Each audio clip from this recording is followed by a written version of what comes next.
श्री जयंत चौधरी जी। धन्यवाद उपाध्यक्ष जी। ये जो आज सभी दल के नेताओं ने इस बिल पे अपनी भावना व्यक्त की, ये चीज़ काफ़ी रेयर है कि सब लोग इस कानून में आपके सहयोग के लिए खड़े हुए हैं। मैं भी इस बिल का पूरा समर्थन करता हूँ, लेकिन मैं आपको चेताना भी चाहता हूँ, क्योंकि आप खुद मंत्री जी बहुत संवेदनशील हैं, सामाजिक न्याय के विषय को लेकर गंभीर हैं, इन बारीकियों को अच्छी तरह समझते हैं।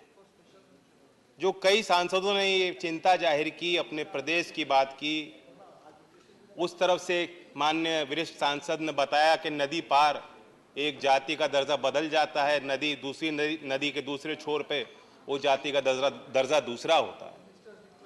अभी वरिष्ठ सांसद फौजिया जी ने धनगर समाज की बात की। यही समाज उत्तर प्रदेश में भी उनकी मांगे हैं। र और ड के चक्कर में, एक अक्षर के चक्कर में पूरे जाति को, समाज को रोका गया है। धनगर, आप दूसरी जाति की बात कर रहे हैं। तो सवाल, ये तो बिल तो बहुत सरल है। अब ये नौबत क्यों आई कि 4 जिले में एक जाति को अनुसूचित जाति से हटा करके अनुसूचित जनजाति में जोड़ना पड़ा। मैं चाहता हूं कि मंत्री जी और बड़ा दिल दिखाएं और हिम्मत से काम लें। ये मौके बार बार नहीं आएंगे कि पूरा सदन आपके सहयोग में खड़ा होगा।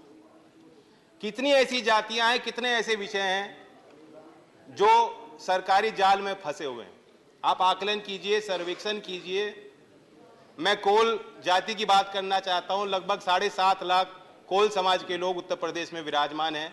पूर्वांचल के कई जिलों में विराजमान हैं। मिर्जापुर, सोनभद्र और कौशाम्बी, बुंदेलखंड के कई जिलों में कोल समाज है, और उनकी भी यही मांग है कि हम आदिवासी लोग हैं। हमारे पूर्वज शबरी जी थे, हम जंगल में रहते हैं, भूमिहीन हैं, हमें वंचित रखा जा रहा है, और हम जनजाति के इस श्रेणी में आना चाहते हैं। ये 2002 में सरकार ने चिट्ठी लिखी थी, प्रदेश की सरकार ने केंद्र सरकार को। 2013 में कोल समाज के आर्थिक और सामाजिक स्थितियों पर दोबारा अध्ययन हुआ, विचार हुआ। 2014 में फिर चिट्ठी लिखी गई। तो प्रस्ताव आपको सरकार जब भेजती है, और तमाम कई राज्यों में से आपको प्रस्ताव भेजे गए हैं, कई जातियों के विषय यहाँ सांसदों ने उठाए हैं। मैं चाहता हूं कि थोड़ा बड़ा दिल करके, हौसले के साथ मंत्री जी आप फैसला लें और एक बड़ा मसौदा तैयार करें, जिस पे हम लोग सही रूप से अपनी बात रख पाएं। जो हमारे वरिष्ठ सांसदों ने बात रखी कि आज तो हमें पता ही नहीं है क्या स्थिति क्या है। 4 बच्चे हैं और 3 को भोजन दे के संतुष्ट हैं। जब तक हम आकलन ही नहीं करेंगे, जो आंखों पर पट्टी हमने बांधी उसे उतारेंगे नहीं और देखेंगे नहीं क्या स्थिति है। जो सरकार से पूछो कितने किसानों ने आत्महत्या की, सरकार कहती है डेटा नहीं। अनएम्प्लॉयमेंट में सवाल होता है सदन में, सरकार कहती है डेटा नहीं। जो किसान शहीद हो गए किसान मोर्चे पे, उसका कोई डेटा, कोई जानकारी सरकार पे नहीं है।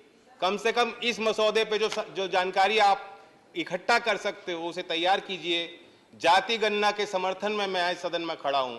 इस अवसर पर कहना चाहता हूं बहुत मजबूती के साथ कि जब तक हम गिनती नहीं करेंगे तो किस आधार पर हम फैसले ले पाए।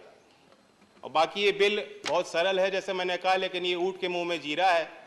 वास्तव स्थिति ये है कि जमीन पे लोग ये सोचते हैं, आदिवासी लोग, वंचित समाज के लोग जो आज भी मुख्य धारा में नहीं है, उन्हें ऐसा लगता है कि जब हम लोग चुनाव लड़ने जाते हैं तो उनके लिए मीठी मीठी बात करते हैं, उनको गुड़ दिखाते हैं, और जब सरकार में आते हैं तो सरकारी तंत्र उनको डाला मारता है। तो उनके साथ न्याय होना चाहिए। मैं पुनः मंत्री जी को धन्यवाद देता हूं कि आपने मसौदा इस संदर्भ में रखा, हमें मौका दिया। धन्यवाद। Thank you. श्रीमती